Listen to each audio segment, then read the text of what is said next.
तो किसी ने सवाल पूछा है कि चिया सीड्स सोक करने के बाद उसे च्यू करूँ या डायरेक्ट सॉलो कर लूँ। तो यार देखो, सबसे सिंपल मैं आपको एक सॉल्यूशन बताता हूँ।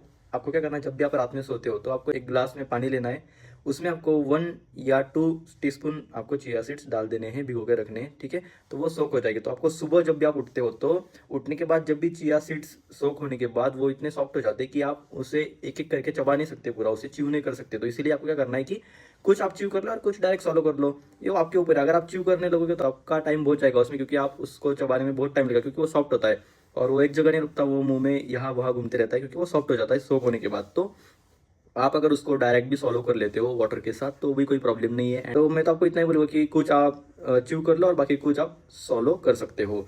और अगर आप डायरेक्ट भी सॉलो करते हो तब भी कोई प्रॉब्लम नहीं है वाटर के साथ। याद रखना, आपको वाटर के साथ ही सॉलो करना है। आप अगर डायरेक्ट कच्चे चिया सीड्स अगर आप सॉलो कर लेते हो तो वो रॉन्ग मेथड है और उससे कुछ प्रॉब्लम भी हो सकती है। तो इसलिए आपको वाटर में भिगो के रखना है।